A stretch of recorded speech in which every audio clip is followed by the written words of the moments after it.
Hello, hello, am I audible? Hello? হ্যাঁ 100% বুঝতে পারছি না তো।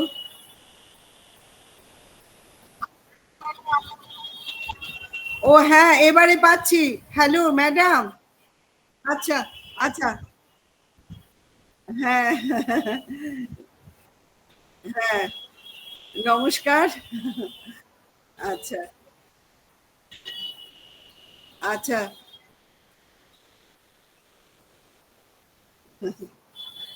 ইয়েস। সকলে কি এসে গেছেন? আমি শুরু করব এখন।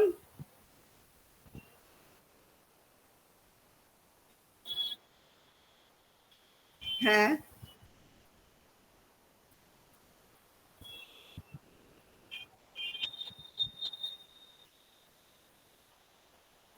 আচ্ছা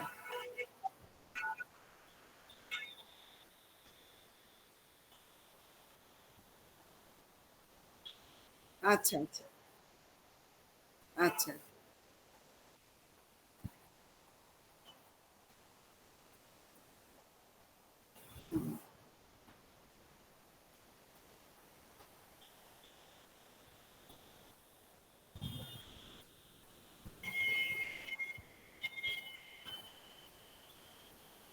নমস্কার সকলকে। নমস্কার জানিয়ে শুভ সকাল, গুড মর্নিং জানিয়ে আমি শুরু করি। প্রথমেই আমি সুব্রত দা আছেন কি, প্রিন্সিপাল ডক্টর সুব্রত রয় স্যার আছেন কি এখন জানি না। প্রথমেই তার কাছে আমি অনেক কৃতজ্ঞ যে আমাকে এই লেকচার দেওয়ার জন্য অনুরোধ করেছেন, আমি সেই সুযোগটা পেয়েছি। আমার দীর্ঘ বছর ধরে আমার রিসার্চ টপিকের মধ্যেই এই থান্ডারস্টর্ম আছে এবং অ্যাপ্লিকেশন অফ আর্টিফিশিয়াল ইন্টেলিজেন্স। আমি কাজ করেছি ইন্ডিয়ান স্ট্যাটিস্টিক্যাল ইনস্টিটিউটে। তো সেখানকার যা যা আমার কাজ তার একটা ছোট্ট অংশ আমি আজকে প্রেজেন্ট করতে চাই।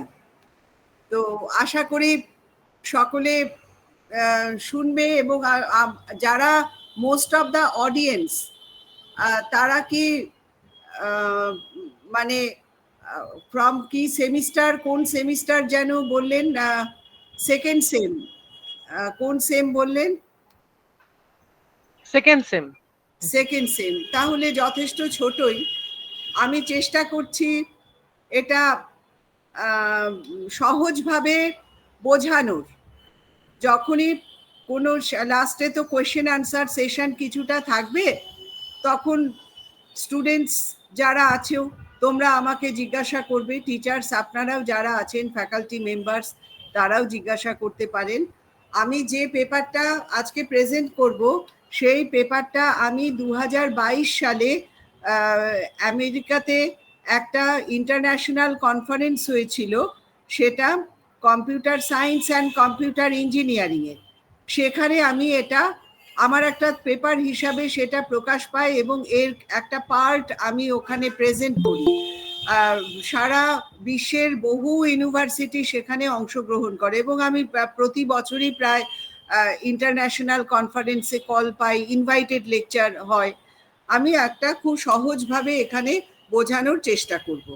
এখন আর্টিফিশিয়াল ইন্টেলিজেন্স, আর আমার টপিক হচ্ছে today I am going to discuss. আচ্ছা, আমি কিসে বললে ভালো হয়, বেঙ্গলি আর ইংলিশ? মোস্ট বাংলায় বললে ভালো। আচ্ছা ঠিক আছে, আমি তাই বলছি। আমার এটা রেডি করা আছে, আমার পাওয়ার পয়েন্টটা ইংলিশে, কিন্তু আমি চেষ্টা করছি যতটা সম্ভব সহজভাবে বাংলায় বোঝানো। তো হ্যাঁ, পাওয়ার আজকে পয়েন্টে এমনি দেখালে ওদের অসুবিধা নেই, ইংরেজিতে দেখালে ওরা সেটা বুঝতে পারবে, হ্যাঁ কিন্তু হ্যাঁ আপনি এক্সপ্লানেশনটা বাংলায় দিলে সুবিধা হ্যাঁ হবে। হ্যাঁ ঠিক আছে। আমার আজকে টপিকটা যেটা আমি সিলেক্ট করেছি সেটা হচ্ছে application of artificial intelligence to nowcast thunderstorm. এখন আর্টিফিশিয়াল ইন্টেলিজেন্স তো এখন জীবনের প্রত্যেকটি পদক্ষেপেই তার অ্যাপ্লিকেশন হচ্ছে। আর জলবায়ু হচ্ছে এমন একটা বিষয়, অ্যাটমসফেরিক সায়েন্স তার নানা ধরনের ইভেন্ট আছে, যেমন থান্ডারস্টর্ম আছে, সাইক্লোন আছে, রেইনফল আছে এবং আরো অনেক কিছু আছে যেটা আমাদের ডে টু ডে লাইফকে যথেষ্ট পরিমাণে প্রভাবিত করে এবং তার দ্বারা বেশ কিছু ডিভাস্টেটিং এফেক্ট আমাদের সহ্য করতে হয় এবং সেই এফেক্ট থান্ডারস্টর্মের একটা ডিভাস্টেশন আছে, ঝড়ের মানে সিভিয়ার থান্ডারস্টর্মের আবার পার্থক্য আছে। সাধারণ থান্ডারস্টর্ম সাধারণ ঝড় যেটা হয়, আর সিভিয়ার থান্ডারস্টর্ম মানে খুব বেশি ঝড় যেটা নাকি স্কোয়াল হয়, অর্থাৎ কিনা তাতে খুব বেশি উইন্ড স্পিড থাকে, সেগুলোকে স্কোয়াল স্টর্ম বলে, যেটা আমাদের দেশে এইদিকে বলা হয়, বাংলাতে বলা হয় কালবৈশাখী। এই কালবৈশাখীর একটা নির্দিষ্ট সময়সীমা আছে আমাদের দেশে, সেটা হলো মার্চ এপ্রিল মে, অর্থাৎ কিনা প্রি মনসুন সিজন, বর্ষা আসার আগে এটা হয়। আচ্ছা, আমরা এবারে আর্টিফিশিয়াল ইন্টেলিজেন্সের আমি দুখানা পদ্ধতি, বহু পদ্ধতি আছে, বহু পদ্ধতির মধ্যে আমি দুটো পদ্ধতি এখানে অ্যাপ্লাই করেছি, করে কিছু ডেটা, আমার একটা নির্দিষ্ট সময়ের ডেটা আছে, সেই ডেটাগুলো আমার ইন্ডিয়া মেট্রোলজিক্যাল ডিপার্টমেন্ট থেকে নেওয়া, সেই ডেটাগুলোকে অ্যানালাইজ করা আছে। সেই অ্যানালিসিসের মাধ্যমে আমরা একটা সিদ্ধান্তে পৌঁছেছি যে কি কি ধরনের, কিভাবে আর্টিফিশিয়াল ইন্টেলিজেন্সটা অ্যাপ্লাই করা হলে আমরা কি ধরনের প্রেডিকশনটা পাই এবং কতক্ষণ আগে থেকে পাই। যথেষ্ট সময়ের আগে থেকে পেলে কি হয়, মানুষ প্রিকশন নিতে পারে যাতে তার ব্যাড এফেক্টটা মানুষের ওপরে না পড়ে। থান্ডারস্টর্মের একটা ঝড় এসে গেল হঠাৎ করে, তার একটা তো খারাপ প্রভাব আছে, এফেক্ট আছে, তো সেইটা যাতে মানুষ যাতে সামলাতে পারে সেই জন্য। আচ্ছা, আমি কি ভাবে ডিসকাস করব প্রথম থেকে বলে নিই। প্রথমে হচ্ছে ইন্ট্রোডাকশন, তারপরে ইন্ট্রোডাকশন খানিকটা আমি বলেও দিয়েছি, তারপরে ডেটা, কি ডেটার উপরে আমি অ্যানালাইজ করছি এবং আমার এই ডেটাগুলো কোথা থেকে নেওয়া, আর কি মেথডোলজি আমি কি অ্যাপ্লাই করেছি, রেজাল্টটা তো অবশ্যই আমি ট্যাবুলার ফর্মে দেখাবো, আর কনক্লুশন আমরা কি সিদ্ধান্তে উপনীত হলাম, আর রেফারেন্সেস। নেক্সট আমার হোয়াট ইজ থান্ডারস্টর্ম, এটা আগে বুঝতে হবে। আমি আমার আলোচনার শুরুতেই বলেছি, it is the most devastating type of mesoscale convective weather phenomenon. খুবই ক্ষতিকারক হয় এটা, আচমকা ঝড়ের প্রভাবে কি হয়, এটা কনভেক্টিভ ওয়েদার, মানে ঝড়ের সময় এই ওয়েদারটা একটা সার্টেন লেভেলে, কিউমুলোনিম্বাস ক্লাউড, বজ্রগর্ভ মেঘ বলা হয়, এই মেঘগুলো জমতে থাকে। এটা মেসোস্কেল বলা হচ্ছে কেন না, স্পেশিয়াল রেঞ্জে এটা হয় 100 কিলোমিটার, 100 কিলোমিটার থেকে এটার মানে এই রেঞ্জটাকে ফলো করে, আর এটা থাকে 12 ঘন্টা পর্যন্ত এটা তৈরি হওয়া, মানে বজ্রগর্ভ মেঘটাকে তৈরি হওয়া এবং তার ডাউনফল, রেইনফল হওয়া, ঝড়টা আসা, হ্যাঁ, ঝড়টা অকার করা একটা কোনো রিজিয়নে, হ্যাঁ, এই জায়গাটা, এই অবস্থাটার জন্য এটা একটা mesoscale phenomenon, time scale, both in time scale and spatial scale. আচ্ছা, this is the convective weather phenomenon, যে কোনো ঝড়ই কনভেক্টিভ ওয়েদার ফেনোমেনন, ঝড়, সাইক্লোন, এগুলো। আচ্ছা, তারপরে এটা strong wind with speed at least 45 kilometres per hour with the duration of minimum 1 minute is termed as squall. এটা WMO মানে ওয়ার্ল্ড মেট্রোলজিক্যাল অর্গানাইজেশনের নির্ধারণ করে দেওয়া, আমাদের বোফার্ট স্কেল আছে, যে কোনো মেট্রোলজিক্যাল সেন্টারের ওপরে একটা বোফার্ট স্কেল থাকে ছাদের রুফটপে, সেইটা দিয়ে সেই স্কেলে উইন্ড স্পিডটাকে মাপা যায়। সেই স্পিডটা অন্তত পক্ষে 45 কিলোমিটার পার আওয়ার হবে, ইকুয়াল টু আর গ্রেটার দ্যান। হ্যাঁ, এইটা যদি হয় তাহলেই সেটা হবে স্কোয়াল, বা খুব বেশি, খুব আচমকা যে হাওয়ার একটা ঝটকা আসে সেইটা হচ্ছে স্কোয়াল। এই স্কোয়ালটা হয়, কিন্তু যখনই হয় তখনই সেটা হবে সিভিয়ার থান্ডারস্টর্ম, সেটা অর্ডিনারি থান্ডারস্টর্ম নয়। অর্ডিনারি থান্ডারস্টর্মের রেঞ্জটা 45 কিলোমিটার পার আওয়ারের একটু নিচে থাকে, আর স্পিড যখনই 45 কিলোমিটার পার আওয়ার বা তার উঁচুতে হয়ে যায় তখন সেটা হয় সিভিয়ার থান্ডারস্টর্ম। এই যে স্কেলগুলো আছে কত কিলোমিটার পার আওয়ার এইটা যে হতে থাকে, এটা ডব্লিউএমও মানে ওয়ার্ল্ড মেট্রোলজিক্যাল অর্গানাইজেশন বলে দিয়েছে। মানে কতটা হলে পরে, কত স্কেলের ওপরে হলে সেটা সাইক্লোন হবে, কত স্কেলের ওপরে হলে সুপার সাইক্লোন হবে, এগুলো সমস্ত স্কেল আছে, স্পেশাল মানে এই কিলোমিটার পার আওয়ারটা বলা থাকে। আচ্ছা, এটা থান্ডারস্টর্মের কি থাকে এটা তো আমরা সবাই জানি। এটা একটা তো স্ট্রং উইন্ড থাকবে, লাইটনিং থাকবে, থান্ডার বিদ্যুৎ চমকাবে, বজ্র হবে, স্মার্ট শাওয়ার খুব বেশি বৃষ্টিপাত হবে এবং কখনো কখনো তার সঙ্গে শিলাবৃষ্টি হবে, সামটাইমস উইথ হেলস্টোনস। আচ্ছা, এটা ইউজুয়ালি আমাদের এখানে এই মানে north east India, not only in West Bengal, Assam, Odisha, Sikkim, এই সমস্ত জায়গাটাতে নর্থ ইস্ট পোর্শনেতে হবে মার্চ, এপ্রিল, মে ধরে নেওয়া হয়। তবে কয়েকটা জুনেও হয়, জুনের গুলো অতটা ধরা হয় না, ধরা হয় March, April, May. That is the pre monsoon season, বর্ষার প্রাক বর্ষা বলা হয় এটাকে। আচ্ছা, এটার সঙ্গে যে এটার কি মানে ডিভাস্টেটিং এফেক্ট কি আছে না, হেভি শাওয়ার, খুব প্রচন্ড বৃষ্টি যখন পড়ে তখন বহু জায়গা ওয়াটার লগড হয়ে যায়। আচ্ছা, তাতে অসুবিধে হয়, জল জমে যায়। আচ্ছা, ফরেস্ট ফায়ার হয়, অত্যন্ত স্ট্রং উইন্ড, গাছের পাতায় ডালের মধ্যে টোকাটুকি, ফরেস্ট ফায়ার হয়ে যায়, তাতে অনেক পশুর ক্ষতি হয়, গাছের ক্ষতি হয়। বহু জায়গাতে আচমকা এই যে স্কোয়াল থাকার জন্য কি হয়, পাওয়ার প্ল্যান্ট শাটডাউন হয়ে যায়, এটাতে কিন্তু বিদ্যুৎ বিভ্রাট হয়ে যায় বহু জায়গায়। আপরুটিং অফ ট্রিজ, এটা আমরা গ্রামাঞ্চলে তো বটেই, কলকাতা এবং বহু শহরের রাস্তাতেও দেখি। আচমকা ঝড়ে কি হয়, গাছ উপড়ে পড়ে, বড় বড় মোটা মোটা গাছ উপড়ে পড়ে এবং রোড জ্যাম হয়ে যায়, অনেক অ্যাক্সিডেন্টেরও ভয় থাকে। ইলেকট্রিকের পোল উপড়ে পড়ে, তাতেও একটা অ্যাক্সিডেন্টের ভয় থাকে। এই ধরনের ব্যাপারগুলো এড়ানো যায় কখন, যখন নাকি সময় মতো এটাকে, এই থান্ডারস্টর্ম কখন আসবে এই সময় মতো প্রেডিকশনটা যদি দেওয়া যায়, এই কারণে এই পদ্ধতিগুলোকে অ্যাপ্লাই করা হয়। আচ্ছা, human casualties, so many casualties. গ্রামাঞ্চলের দিকে হাট মানে মাটির বাড়ি যেগুলো, সেগুলো পড়ে যেতে পারে। আর অনেক পশু, গবাদি পশুর ক্ষতি হয়, হ্যাঁ, নানান রকম অসুবিধে হয়, পশু পাখি সকলেরই অনেক রকম ক্ষতি হয়। আচ্ছা, এবারে আমি ডেটা কি ডেটা নিয়েছি সেইটা সম্পর্কে, কি ধরনের ডেটা কিভাবে নিয়েছি এটা একটুখানি ডিসকাস করি। এটা হচ্ছে আমার সমস্ত data India meteorological department, government of India থেকে নেওয়া। এটা আমি বেশিরভাগটাই আমাদের আলিপুর যে অবজারভেটরি আছে সেখান থেকে নিয়েছি। 33 ইয়ার্স ডেটা অ্যানালাইজ করা আছে ফ্রম 1969 টু 2002। এটা বেশিরভাগটাই আমার মার্চ, এপ্রিল, মে এই 3টে মাসের ডেটা।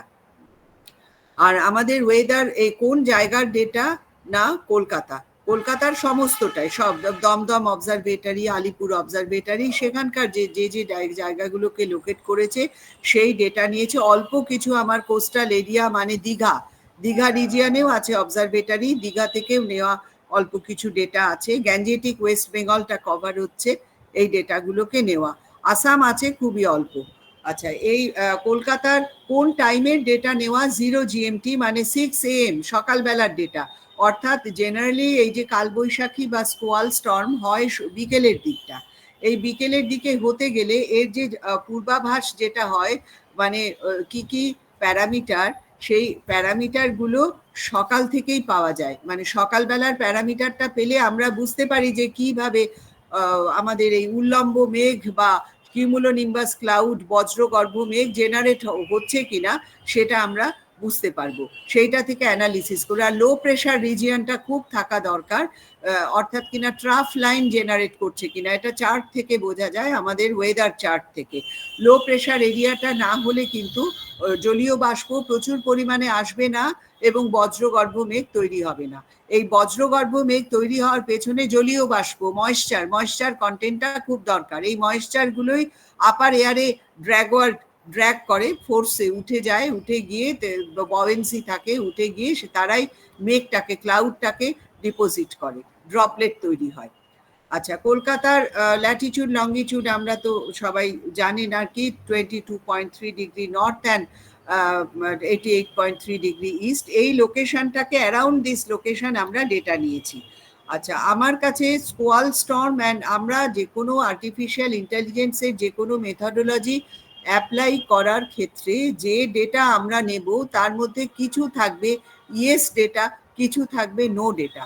আমার এটা তো স্টর্মের ডেটা, আবার বৃষ্টিপাতের যদি আমি করতাম বা যে কেউ করতো বা সাইক্লোনের যদি করতো, তাহলে ইয়েস সাইক্লোন আর নো সাইক্লোন, অর্থাৎ কিনা মানে যখন নাকি ইভেন্টটা, যে কোনো ইভেন্ট, এই স্টর্ম হোক, সাইক্লোন হোক, বৃষ্টিপাত হোক, যখন হচ্ছে সেই অকারেন্সের আগের যে ডেটাগুলো সেইটা নেবে, অর্থাৎ পজিটিভ, পজিটিভ অর্থাৎ অকারেন্স হয়েছে, পজিটিভ ইয়েস ডেটা, সেই ডেটাগুলো।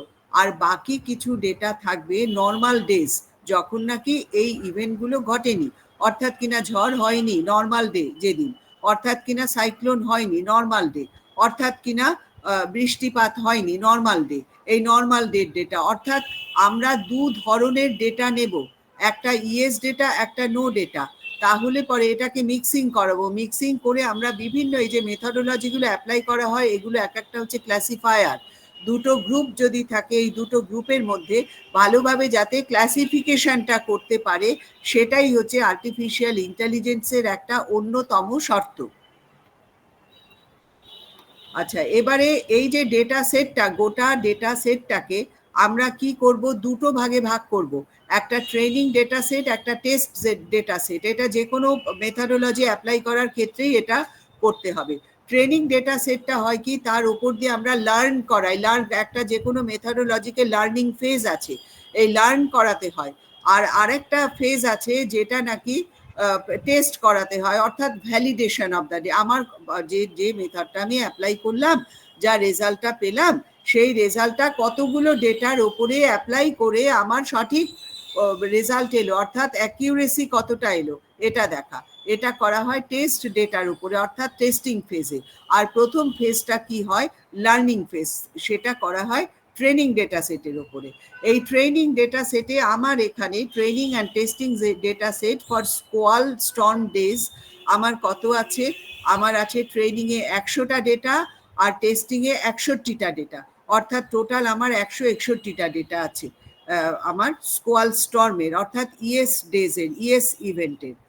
আর a set of 2600 data points are considered for training and 205 as testing data set for no squall days. এই নো স্কোয়াল ডেজ এর এই টোটাল 2600 প্লাস 205, অর্থাৎ টোটাল এতগুলো ডেট, যেটা আমি আগের বারে বললাম, হ্যাঁ, ওই অতগুলো নো স্কোয়াল, অর্থাৎ কিনা জিরো জিরো স্টেটের ডেটা, জিরো ইভেন্টের ডেটা, এগুলো যখন নাকি স্কোয়াল স্টর্ম হয়নি, নো স্কোয়াল স্টর্ম ডেজ, এরা টেস্টিং ডেটা সেট হিসাবে রাখবে। আচ্ছা, এবারে এই যে টোটাল যে ডেটা সেটটা, এই যে 161টা স্কোয়াল আর এর আগের যেটা আমি স্লাইডটা দেখালাম 2805 নো স্কোয়াল, এই যে টোটাল এই যে ডেটা সেট। হ্যাঁ, হ্যালো, এ কি? হ্যাঁ হ্যাঁ, শেয়ার করছি। না না, আমি তো শেয়ার করছি, আমার কাছে স্লাইডটা। কি আশ্চর্য, স্লাইড কেন নেই? দাঁড়া, দেখছি। স্লাইড দেখা যাচ্ছে না কেন? আমার এখানে তো দেখা যায়, ইয়ে হচ্ছে, স্লাইডটা দেখা যাচ্ছে না কেন বুঝছি না।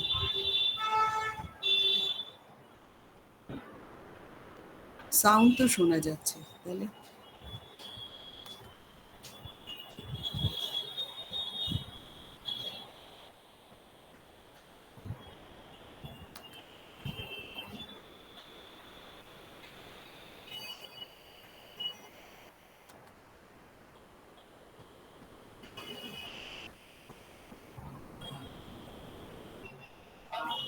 ম্যাডাম, আপনি শেয়ার স্ক্রিন করেছেন? হ্যাঁ স্লাইডটা হ্যাঁ শেয়ার স্ক্রিন করতে হবে। হ্যাঁ হ্যাঁ, সেটাই শেয়ার করছি। স্ক্রিন করলে চলে আসবে।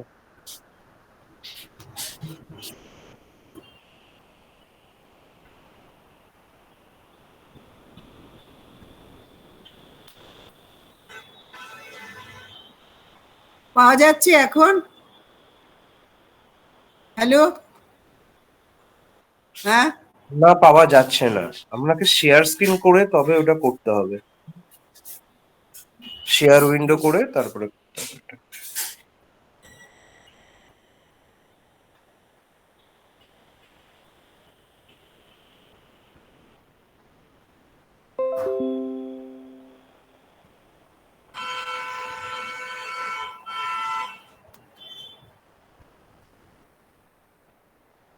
না,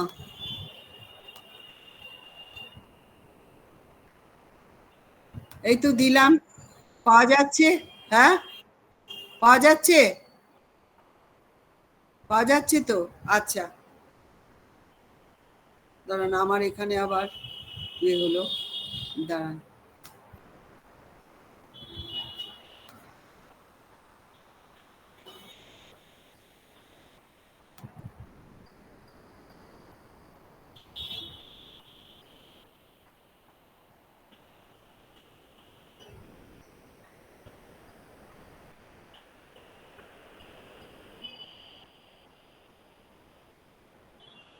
ফ্রন্ট পেজটা পাওয়া গেছে? হ্যালো?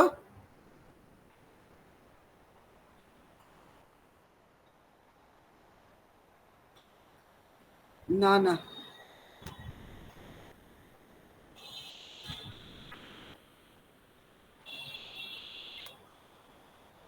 না, না, এটা এটা না, বলছি।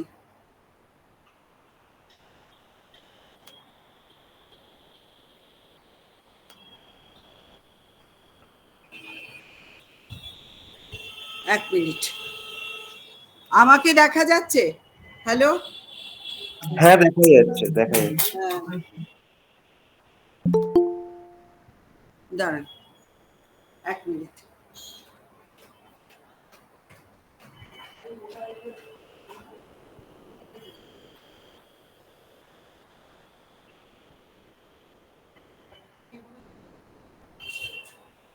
আমার ইয়েটা দেখা যাচ্ছে না, বাম পাশে। এক মিনিট।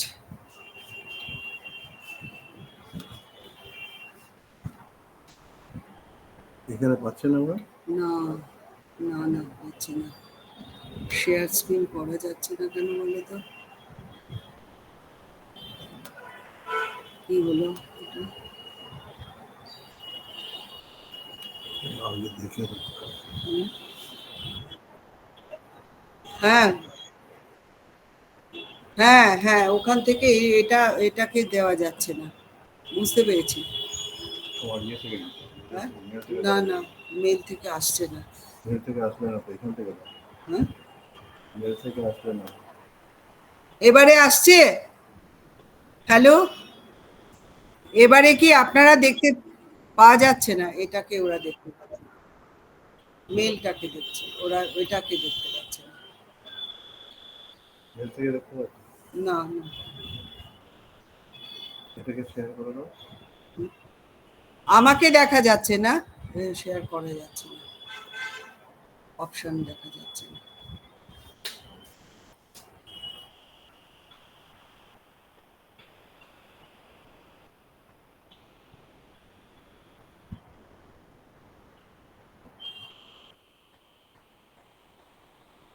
না, না, তাকে মেল থেকে করতে হবে। হ্যাঁ, দাঁড়ান এক মিনিট।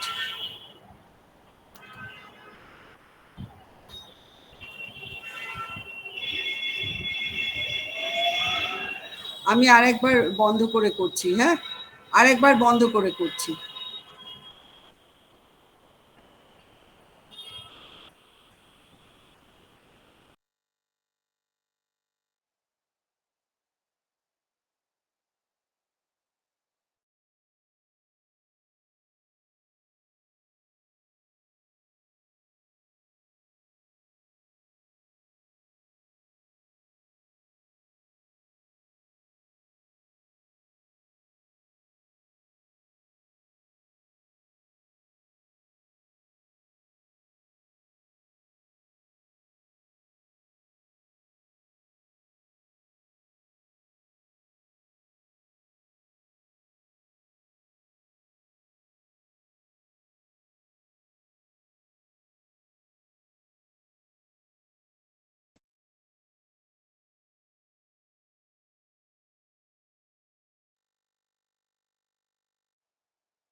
হ্যালো, এবারে পাওয়া যাচ্ছে?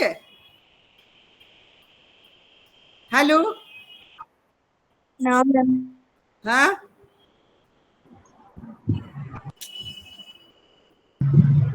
ওখানে একটা শেয়ার স্ক্রিন অপশন আছে না, ওইটাতে গেলে পারবেন।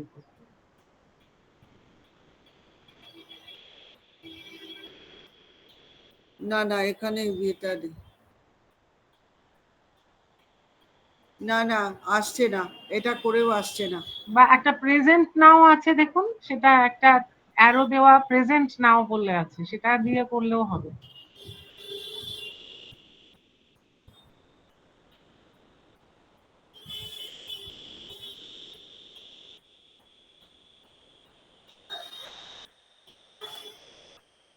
এই তো প্রেজেন্ট অনলাইন আসছে, আসছে, পাচ্ছেন?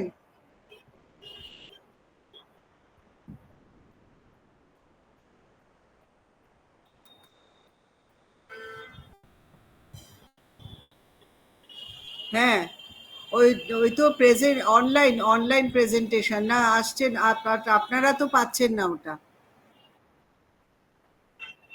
হ্যাঁ,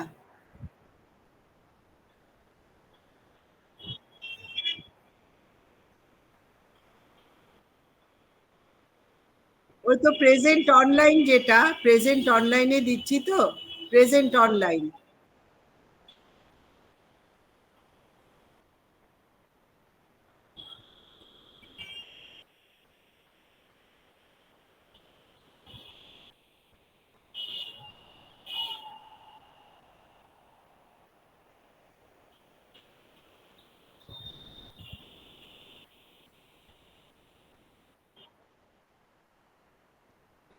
না না ও এখানে এটা নেই, পাওয়ার পয়েন্টে তো দেখছি।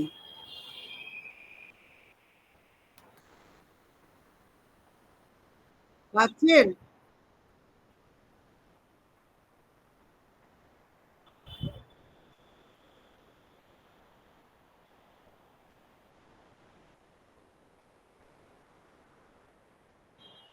হ্যাঁ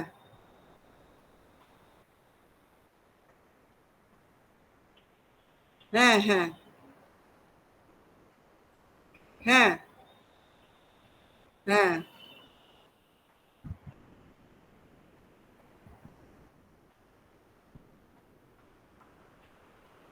না না আসেনি, না না আসছে না না।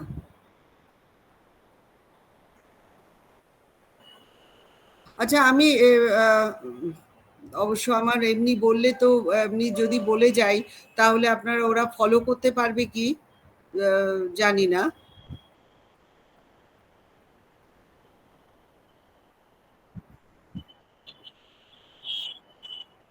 হ্যাঁ বুঝতে পারার কথা, হ্যাঁ আমি যেভাবে বলছিলাম তাতে বোঝার কথা আর কি। হ্যাঁ, আচ্ছা।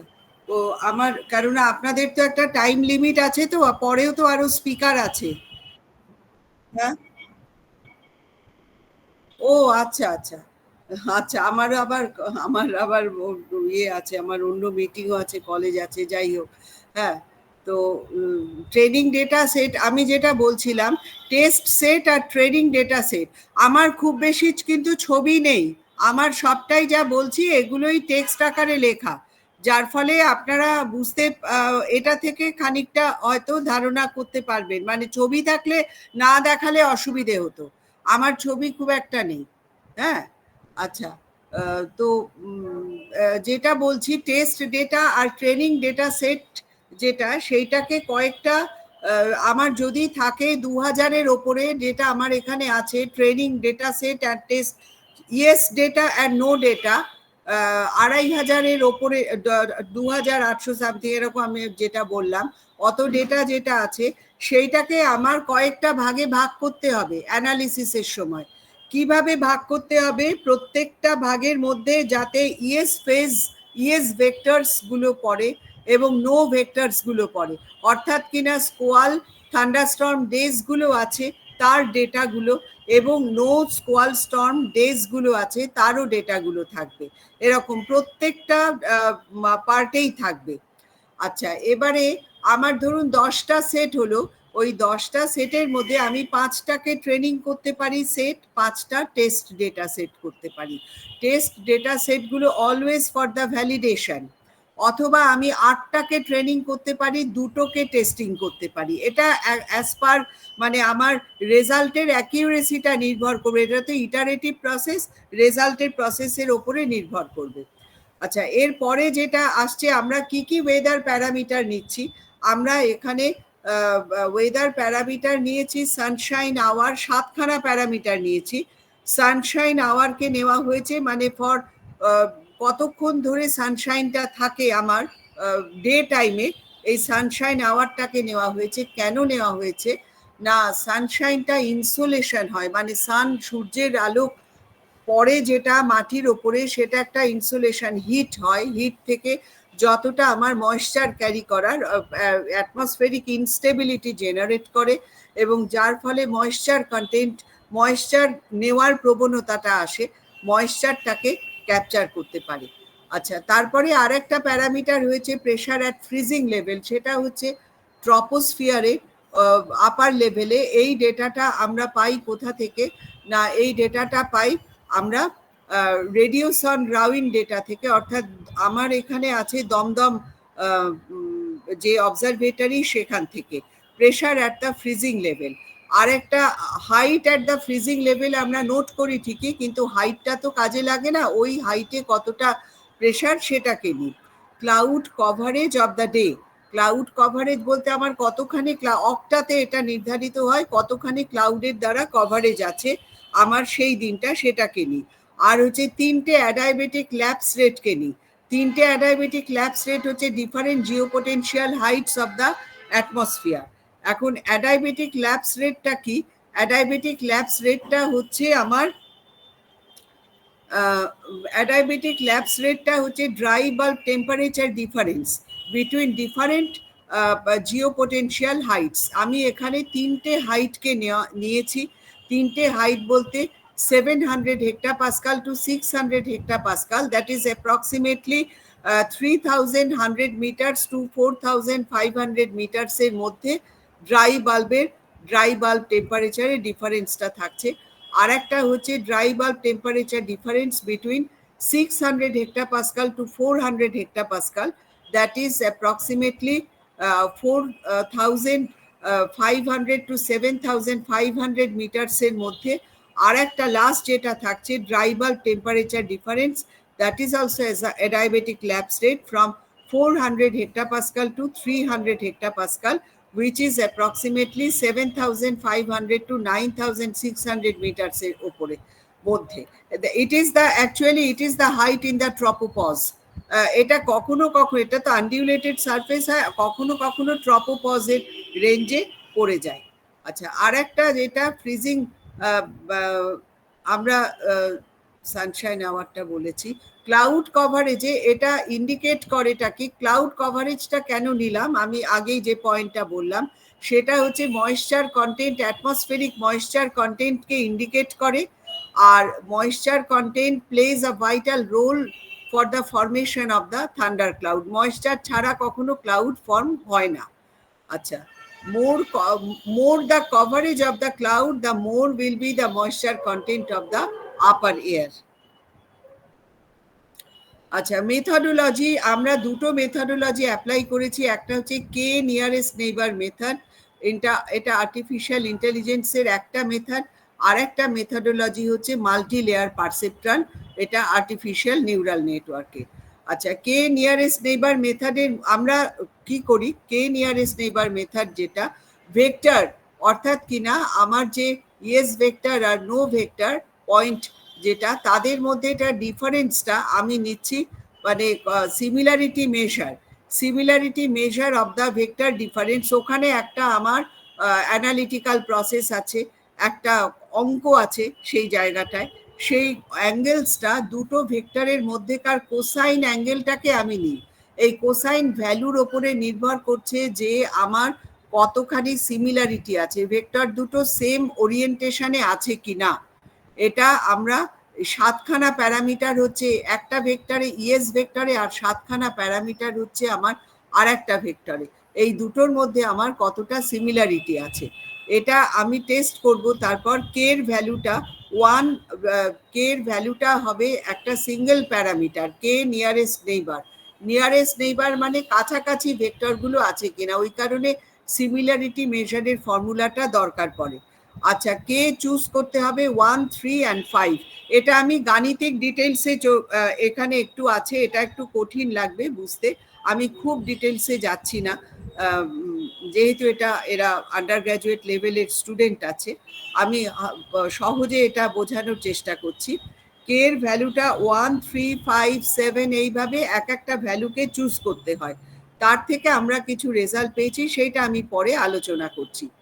এইবারে চলে আসি মাল্টি লেয়ার পারসেপট্রন, যেটা নাকি আর্টিফিশিয়াল নিউরাল নেটওয়ার্কের একটা অন্যতম প্রধান প্রসিডিওর। এটা আমরা নিই মাল্টি লেয়ার পারসেপট্রনটা 3 লেয়ার, একটা হচ্ছে ইনপুট লেয়ার, আর লাস্ট হচ্ছে আউটপুট লেয়ার, ফাইনাল লেয়ারটা আউটপুট লেয়ার। তার মাঝখানে যে লেয়ারগুলো থাকে সেটা হচ্ছে হিডেন লেয়ার। এই হিডেন লেয়ারটা আমার সিঙ্গেল হিডেন লেয়ার হতে পারে বা ডাবল হিডেন লেয়ার হতে পারে, এরকম নানান হিডেন লেয়ার হতে পারে। এইটাতে হয় কি, আমার ইনপুট লেয়ারে কতগুলো আমার নোড আছে, নোড হচ্ছে এক একটা আমার ডেটা, এক একটা type of data, x1, x2, x3 করে আমার এখানে 7খানা আছে। একটা হচ্ছে বায়াস টার্ম, এটাকে আমি 1 ধরে নেব, আর তাছাড়া 6টা প্যারামিটার আছে, সেইগুলোর different values of different dates, এক একটা দিনের এক একটা ভেক্টর, তার মধ্যে অতগুলো প্যারামিটার রয়েছে, ইনপুট প্যারামিটার। আর হিডেন লেয়ারের যে নোডসগুলো, এইটা আমার চেঞ্জ হবে, অর্থাৎ বাড়বে কমবে। আমার যদি 7খানা নোড থাকে ইনপুট লেয়ারে, আমি এখানে 732 হচ্ছে আউটপুট লেয়ার, 732 অথবা 752 অথবা 772, এরকম ভাবে আমি নেটওয়ার্কটাকে সাজাবো। হিডেন লেয়ারের নোডটা বাড়া বা কমা, ইনক্রিজ হওয়া ডিক্রিজ হওয়া কিসের ওপরে নির্ভর করে যে আমার অ্যাকিউরেসিটা আসছে কিনা। যদি দেখি একটা নেটওয়ার্ক 732 3খানা হিডেন নোড, এটা চালাতে গিয়ে আমার অ্যাকিউরেসি ততটা আসেনি, আমি তখন আর একটা নোডকে বাড়িয়ে দেব বা দুটো নোডকে বাড়িয়ে দেব। এখানে একটা অ্যাপ্রক্সিমেশনের জায়গা থাকে, কেননা এটা একটা ইটারেটিভ প্রসেস। অল আর যা যা ডিসকাস করছি এইগুলো, এই প্রসেসটা, এটা হচ্ছে learning phase of the system. এটা ট্রেনিং ডেটার ওপরে অ্যাপ্লাই করা হয়। নেক্সট ইজ দ্য, এই একটাই শুধু পিকচার আছে, আপনারা তো দেখতে পাচ্ছেন না এখানে, এই যে নিউরাল নেটওয়ার্কে নিউরনের মতো দেখতে, এটা এই একটাই picture, input layer, hidden layer আর আউটপুট লেয়ার। এই লেয়ার, এক একটা লেয়ারে কতগুলো নোড আছে, এই নোডগুলোর সঙ্গে প্রত্যেকটা ওয়েট ভ্যালু দিয়ে যুক্ত। ওয়েট ভ্যালুগুলোই নার্ভের, আমাদের যেমন নিউরন, শরীরের নার্ভ যেমন হয়, চারিদিকে নার্ভগুলো ছড়িয়ে থাকে, এইরকম এখানেও একটা নোড থেকে আরেকটা নোডের সঙ্গে ওয়েট ভ্যালু দিয়ে আমরা যোগাযোগটা করি। এটা দেখতে হয় একটা নার্ভ সেলগুলোর মতো, নার্ভের নিউরাল সিস্টেমের মতো, এই জন্য এর নামটাও দেওয়া হয়েছে নিউরাল নেটওয়ার্ক। আর কানেক্টিং ওয়েটসগুলো হচ্ছে আমাদের নিউরন। কানেক্টিং ওয়েটসগুলো -0.5 টু +0.5 এর মধ্যে রাখা হয়। এরপরে এই লার্নিং ফেজটা হয়ে যাওয়ার পর আমরা যখন আউটপুট পাচ্ছি, সেই আউটপুট থেকে আমাদের ব্যাক প্রোপাগেশন হয়। ব্যাক প্রোপাগেশনের মাধ্যমে আমরা এরারটাকে ক্যালকুলেট করতে পারি বা মিনিমাইজ করতে পারি। এরারের একটা ভ্যালু আছে, আমাদের যেটা অবজার্ভড রেজাল্ট পেলাম আর যেটা এক্সপেক্টেড আমাদের রেজাল্ট, এই দুটোর মধ্যে একটু ডিফারেন্স হয়। এই ডিফারেন্সটা যতটা কমানো যায় তত আমাদের এরারটা কমবে। এই এরার ভ্যালুটা ধরে নেওয়া হয় 0.005 এর মধ্যে রাখতে।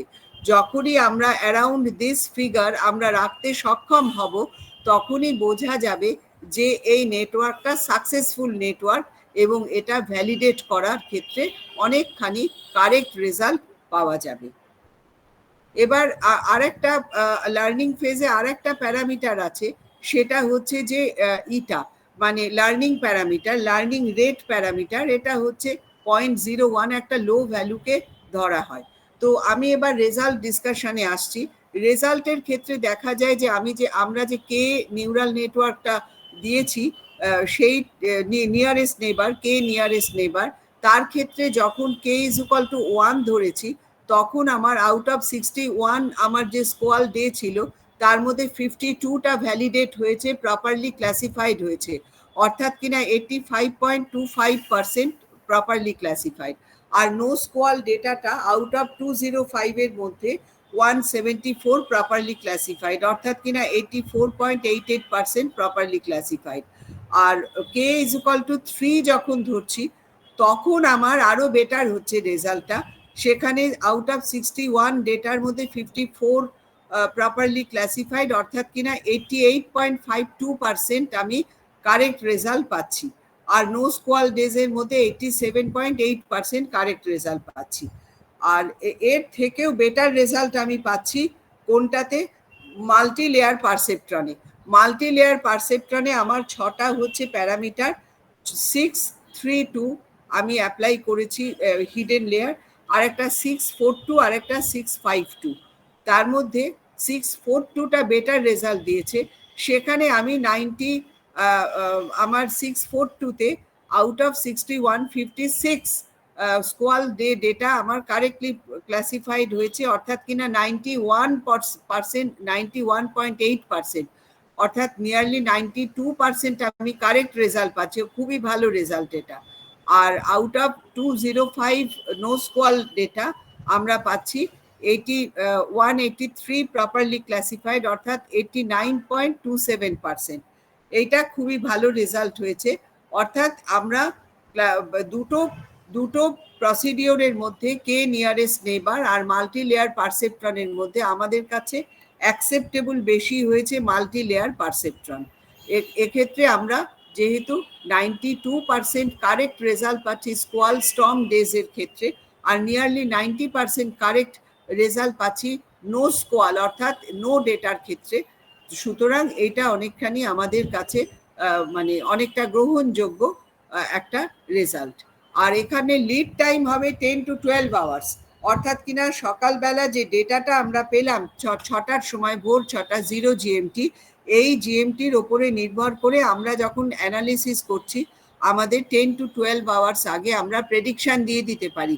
এইটা সরকারিভাবে এটা যদি দেওয়া যায় তাহলে পরে অনেকখানি সরকার থেকেও প্রিকশনারি মেজারটা নিতে পারে।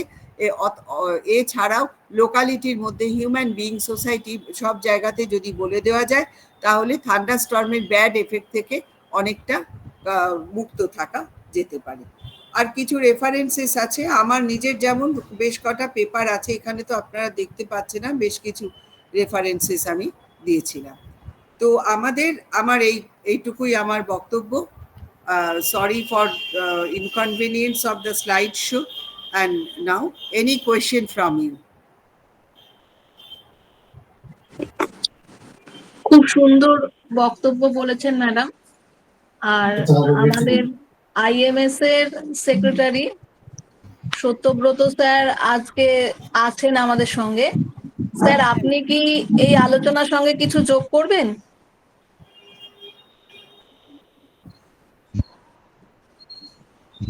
Thank you madam.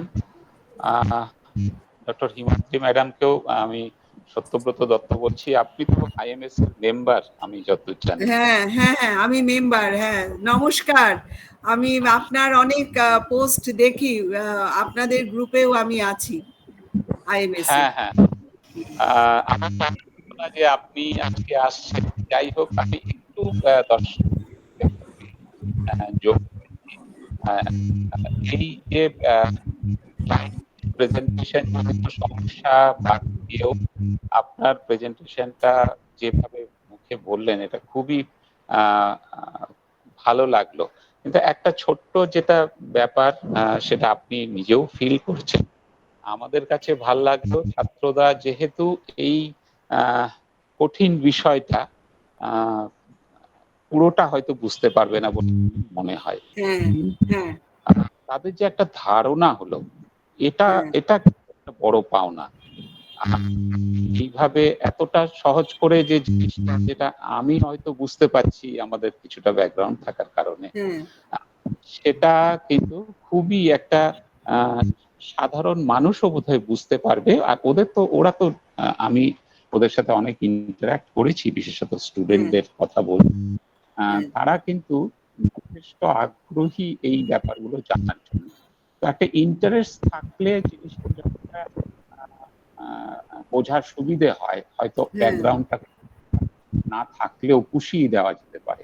হ্যাঁ আমার একটা ছোট্ট প্রশ্ন, সেটা হচ্ছে যে এই জিনিসগুলো কখনো কি রিয়েল টাইমে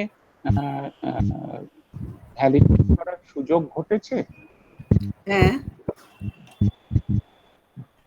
আপনার যে মডেলটা, সেটা কোনোদিন রিয়েল টাইমে ভ্যালিডেট করার কোনো সুযোগ বা ট্রাই করেছিলেন? হ্যাঁ, আমি তো ডেটাগুলো আপনাদের আলিপুর অবজারভেটরি থেকেই সব ডেটা পেয়েছি তো। হ্যাঁ, সেই ভ্যালিড আমার যখন নাকি রিসার্চ ওয়ার্কে এইগুলো করি, তখন আমি করেছিলাম। আর কিছু ডেটা আমার এসআরসিসি মানে southern regional climate centre of USA, সেইখানে ফ্লোরিডা এলাকায় তো প্রচুর ঝড় হয়, আপনি জানেন, টর্নেডো এগুলো প্রচুর হয়, এই ধরনের স্কোয়াল স্টর্ম। আমার ওই এলাকার মেট্রোলজিস্ট স্টুয়ার্ট হিনসন, ওনার সঙ্গে আমার যোগাযোগটা সেই সময় ছিল। আমি এই মডেলটা ওখানে ওদের এর ওপরে চালিয়েছিল এবং কিছু ভ্যালিডেট করেছিলেন ওনারা, কিছু ভ্যালিডেশন পেয়েছিলেন। ওকে, হ্যাঁ, এটা খুব ইম্পর্টেন্ট যে আমরা রিসার্চ লেভেলের এই জিনিসগুলো, ধরুন আমাদেরও আইএমডিতে অনেক সময় দেখা যায় যে এগুলো ভ্যালিডেট করলে খুব ভালো হয়, সেগুলো সবসময় আসে না আমাদের কাছে। আপনারা এই মডেলটা যদি নিতে আইএমডি তো এখনো আর্টিফিশিয়াল ইন্টেলিজেন্সটা অ্যাপ্লাই ডাইরেক্টলি করে না আমি যতদূর জানি। হ্যাঁ, নর্মাল যে প্রসিডিওর চলছে সেই প্রসিডিওর অনুযায়ী প্রেডিকশনটা হয়।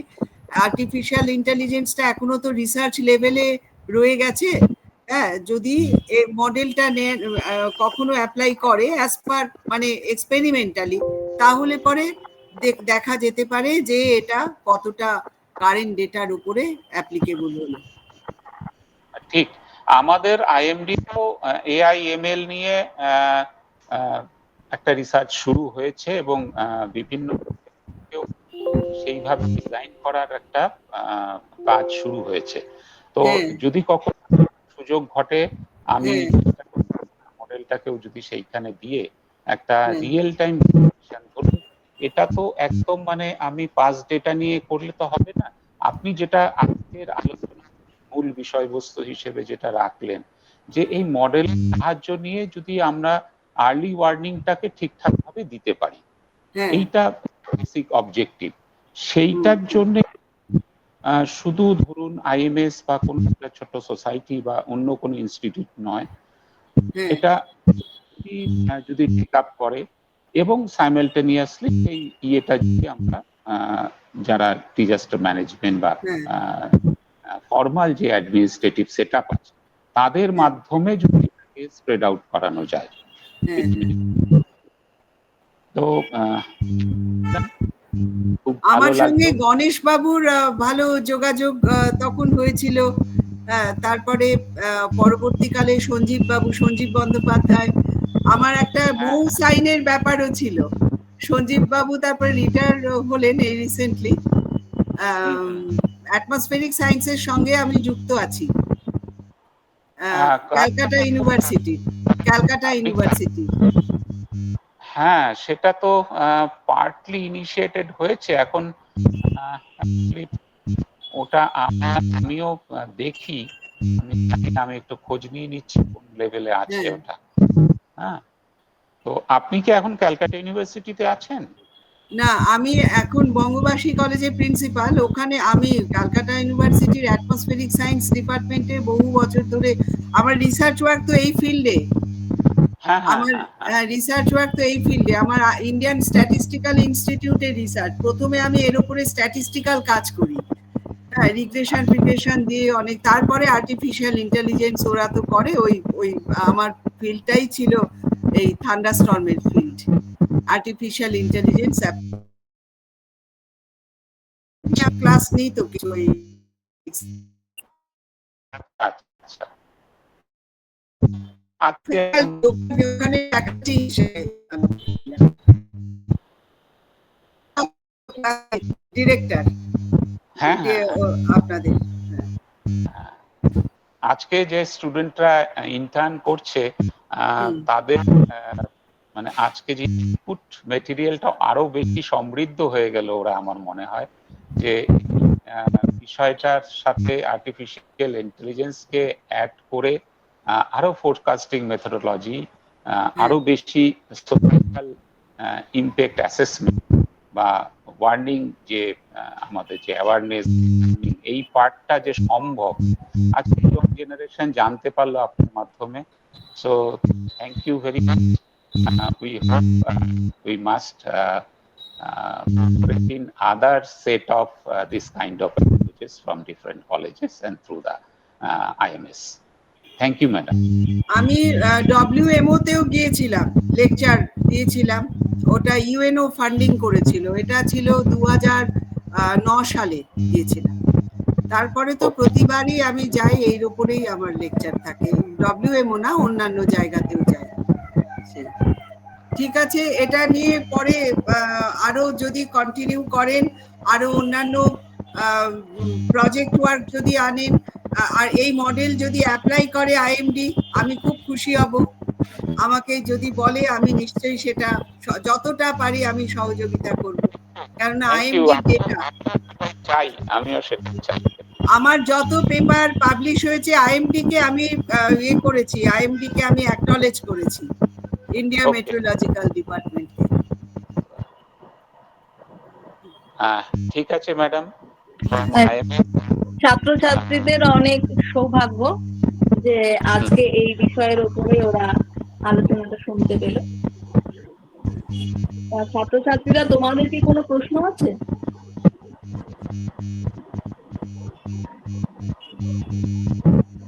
এরা যদি কোনো ইয়ে করতে চায়, স্টুডেন্টরা কোনো প্রজেক্ট ওয়ার্ক করতে চায়, আমার কাছে করতে পারে, যোগাযোগ করতে পারে ওরা। আমার কলেজে কম্পিউটার সায়েন্স আছে এবং আমার কলেজে জিওগ্রাফিও আছে, সেই স্টুডেন্টরা কিন্তু সামার ইন্টার্ন করছে আমাদের এই ডেটার ওপরে বেস করে, সামার ইন্টার্ন। এরাও যদি করতে চায় পরে, মানে এখন তো 4 ইয়ার ডিগ্রি কোর্স হয়ে গেছে, research with honours with research ডিগ্রিটা হবে এদের। ওই সময়টা তো রিসার্চ ওরিয়েন্টেড কাজ দরকার, লাস্ট যে সেমিস্টারটা 8th সেমিস্টার, ওরা কিন্তু এটা করতে পারে। এর উপরে এই আইএমডি ডেটা বা মানে মেট্রোলজিক্যাল ফিল্ডেতে কাজ করতে পারে, আমি এখানে গাইড করতে পারবো, বলে দিতে পারবো। তাহলে তো খুবই ভালো হলো। আচ্ছা, আমি একটা আমার ছাত্রছাত্রীদের বলি একটা প্রশ্ন করছি। 33 বছরের যে ডেটা নিয়ে আপনি ক্লাস করেছেন, সেগুলো কি রাডার ডেটা নাকি ইনস্ট্রুমেন্টাল ডেটা? ডেটাটা কিভাবে? ডেটাটা আমি পেলাম কোথায়? ডেটাটা আমি এই ডেটাগুলো সমস্ত আমি আইএমডি থেকে নিয়েছি, ইন্ডিয়া মেট্রোলজিক্যাল ডিপার্টমেন্ট থেকে নিয়েছি। আর এটা একটা সার্টেন পিরিয়ড, আমি তো মানে ওই সময়কার পিরিয়ডের ডেটা, একটা সার্টেন পিরিয়ডের ডেটা নিয়েছি। 33 বছর মানে অনেকটা পিরিয়ড, অনেকটা ডেটা না হলে আমার রেজাল্টটা কতটা কম ডেটার উপরে না ভালো রেজাল্ট আসতে চায় না, এটা আমি দেখেছি। এই জন্য আমি একটা লম্বা পিরিয়ড নিয়ে তার উপরে অ্যানালাইজ করার চেষ্টা করেছি। উনি বোধহয় ওই রেডিও সন্ডির ডেটাটা, মানে কোন নেচারের ডেটা সেটা? হ্যাঁ, রেডিও সন্ডের ডেটা নিয়েছি আমি। হ্যাঁ, ওই যে এফআরজেড মানে pressure at the freezing level, ওইটা যে নিয়েছি এফআরজেড, ওই ডেটাটা রেডিও সন্ডের ডেটা। আর অ্যাডায়াবেটিক ল্যাপস রেট যে 3খানা প্যারামিটার আমি নিয়েছি 3টে ডিফারেন্ট হাইটে, সেগুলো রেডিও সন্ডের ডেটা। আমি অ্যাকচুয়ালি পেয়েছি ড্রাই বাল্বটা, এটা সত্যব্রত বাবু জানেন, উনি তো আইএমডি তে ছিলেন। এখন ওই ডেটাটা আমি ল্যাপস রেটটাকে ক্যালকুলেট করে নিয়েছি। ডিফারেন্ট জিওপোটেনশিয়াল হাইটে টেম্পারেচার পেয়ে গেছি। তো বেলুন যখন উঠছে রেডিউস অন, তখন তো ডেটাটা দিচ্ছে ডিফারেন্ট হাইটের টেম্পারেচারের। এবারে ওই টেম্পারেচারের ডেটা থেকে আমি ক্যালকুলেট করে নিয়েছি ল্যাপস রেটটা কতটা। ওই ল্যাপস রেটটা পেলে আমি বুঝে যাব ডিফারেন্সটা, তাহলে ময়েশ্চারটাকে ও ক্যারি করবে কিভাবে, তখন বোঝা যাবে আর কি। ওই জন্য ওই ডেটাটা আমি নিয়েছি। আমার আরো পেপার আছে, ময়েশ্চার কন্টেন্ট নিয়েও পেপার আছে। এখন অতটা একদিনে তো আর অল্প সময় বলা যায় না, সেইটা আমি আর নিয়ে এটা নিয়েছি। হ্যাঁ, হ্যালো। হ্যাঁ হ্যাঁ হ্যাঁ হ্যাঁ, আসলে এখানে একটা মন্তব্য, এই যে বিষয়গুলো আপনি বললেন প্যারামিটার ইত্যাদি ইত্যাদি, এগুলো আসলে একটু থার্মোডাইনামিকটার ব্যাকগ্রাউন্ড থাকলে ছাত্রদের বোধহয় সুবিধে হতো। আর এরা যে জিওগ্রাফির স্টুডেন্ট, এরা অনেকেও আবার 11-12-এও ওদের সায়েন্স ছিল না, তো হয়তো সে জায়গাটা একটু অসুবিধে অনেক সময় হয়। কিন্তু ল্যাবস রেট মানে তো ওরা বুঝতেই পারে। আমরা ওইগুলো চেষ্টা করেছিলাম ওদের কিছুটা ধারণা দেওয়ার জন্য, আন্ডারস্ট্যান্ডিংটা ভালো করার জন্য। এইটা আমার মনে হয় যারা ম্যাডাম আছেন ওখানে, আপনার কথাগুলোকে যদি ওই ম্যাডামরা আবার একটু ছাত্রদের কোনো কোয়ারি থাকলে, সেকেন্ডারি লার্নিং যাকে বলা হয় আর কি, ছাত্ররা প্রশ্ন করবে, ছাত্ররা কিছু প্রশ্ন করুক।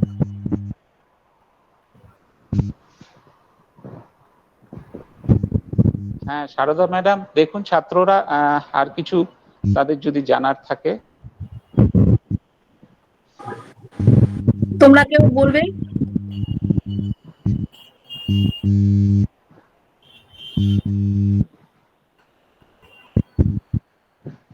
আর নইলে আমি তো এই লেকচারটা রেকর্ড করছি, ওটা পরে আবার শুনে নিয়ে যদি কোনো প্রশ্ন থাকে আমরা ম্যাডামকে মেইলও করে দিতে পারি।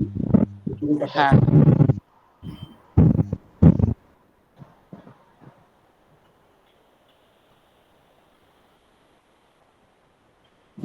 মনে হয় ওদের আর কিছু বলার নেই। আর্টিফিশিয়াল ইন্টেলিজেন্সের ব্যাকগ্রাউন্ড হয় কিন্তু স্ট্যাটিস্টিক্স, মানে অঙ্ক খুব বেশি, অনেকে ভয় পেয়ে যায়। আমি প্রথম স্ট্যাটিস্টিক্যাল অ্যানালিসিসই করতাম, করতে করতে তারপরে আর্টিফিশিয়াল ইন্টেলিজেন্সে হয়েছে আমার পিএইচডি, এটাই তাই। আচ্ছা, অসংখ্য ধন্যবাদ আমাদের ম্যাডামকে, হিমাদ্রি ম্যাডাম এবং সত্যব্রত স্যার দুজনকেই। আর এই সূত্রে সত্যব্রত স্যারের সঙ্গে যে ছেলে মেয়েদের আরেকবার দেখা হয়ে গেল, এইটাই একটা বিরাট লাভ। আর ম্যাডামের সঙ্গে আলাপ করেও আমাদের খুব ভালো লাগলো, যেভাবে এত শক্ত বিষয়টা এত সহজভাবে উনি বোঝানোর চেষ্টা করেছেন। আসলে এরা তো সেকেন্ড সেমেস্টার, এখন ক্লাইমেটোলজি শুরু হয়নি, এটাই মানে 5th-6th সেমেস্টারে গেলে ওরা আরো বেশি ভালো করে জিনিসটাকে বুঝতে পারতো। ঠিক আছে, যেটুকু এক্সপোজার হয়েছে সেটা ওদের জীবনে অনেক। তাহলে ম্যাডামকে এবং আইএমএস সেক্রেটারি সত্যব্রত স্যারকে এবং সঞ্জীব বাবুকে, আমাদের প্রিন্সিপালকে আমি প্রত্যেককে ধন্যবাদ জানাচ্ছি। কারণ সত্যি কথা, আমাদের প্রিন্সিপাল স্যার যদি আপনার কথা না বলতেন তাহলে আমরা এই সৌভাগ্য থেকে বঞ্চিত হতাম। মানে আমরা জানি না যে আপনি এই বিষয়টা নিয়ে পিএইচডি করেছেন বা এত গবেষণা করছেন বা ইন্টারন্যাশনাল এক্সপোজার আছে। এটা আমাদেরও একটা বিরাট সৌভাগ্য হলো, ছেলে মেয়েদেরও সৌভাগ্য হলো। ঠিক আছে, তাহলে আজকের মতো আমরা এই সেশনটা এখানেই শেষ করবো। Thank you. আমার একটা সত্যব্রত বাবুকে, স্যারকে একটা রিকোয়েস্ট, আজকের এটার এই লেকচারের একটা পোস্ট আপনি এতে ওই আইএমএস গ্রুপে যদি করেন, হোয়াটসঅ্যাপ গ্রুপ আছে। অবশ্যই দেব। আমি যোগাযোগ করব আপনার সাথে। হ্যাঁ, নিশ্চয়ই নিশ্চয়ই, খুব খুশি হব। আমি ওই গ্রুপে আছি, আপনি আপনি ওই গ্রুপটা তো জানেন আমি আছি। ঠিক আছে। আর পরে আমার আপনাদের ওই যদি এআই এর কাজ হয় আমাকে অ্যাটাচ করে নিতে পারেন। আমি তো বঙ্গবাসী কলেজের প্রিন্সিপাল, আর যেটুকু পেপার করি আমি যা যা রিসার্চ, আমার আন্ডারে এখন অ্যাট প্রেজেন্ট 2 জন স্কলার আছে। আগে দুজন পিএইচডি হয়ে গেছে, এর ওপরেই কাজ করেছে। 2 জন স্কলার মানে পিএইচডি স্কলার আছে ক্যালকাটা ইউনিভার্সিটি। একজন আছে অ্যাটমসফেরিক সায়েন্স ডিপার্টমেন্টে, ওখানে কাজ করছে, পিএইচডি করছে এখন। ওর কাজটা ওজোন নিয়ে, ওজোনের ওপরে।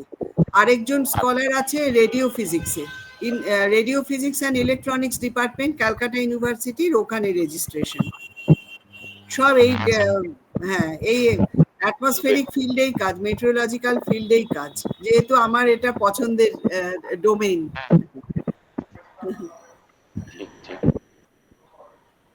ঠিক আছে, আমি আমার দিক থেকে অসংখ্য ধন্যবাদ।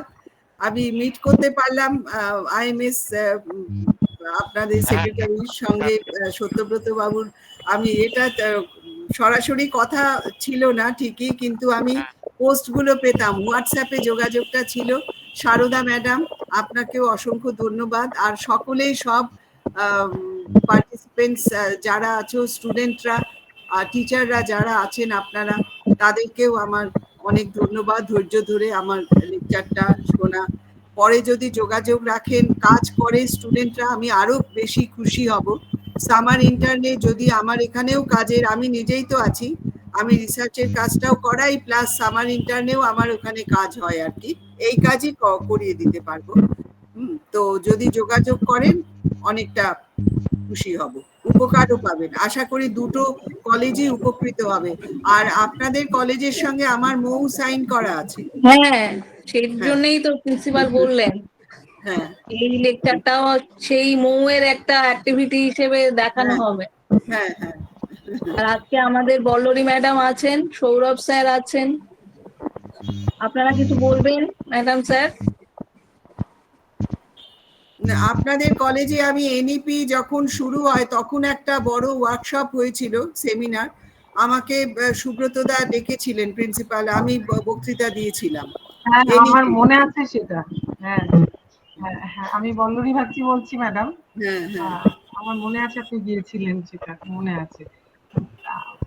আপনার প্রেজেন্টেশনটা বা আপনার লেকচারটা আমি আবার ভালো করে পড়বো, পড়ে যদি আমার সত্যি কোনো কিছু বলার থাকে, স্টুডেন্টদেরকেও আরেকটু আমরা বলবো, মানে ইন্সপায়ার করবো, যাতে আপনাকে কোনো প্রশ্ন লিখে পাঠায়, ইমেল করে দেয় বা কিছু। ভালো লাগবে, একদম অন্য ডাইমেনশনের।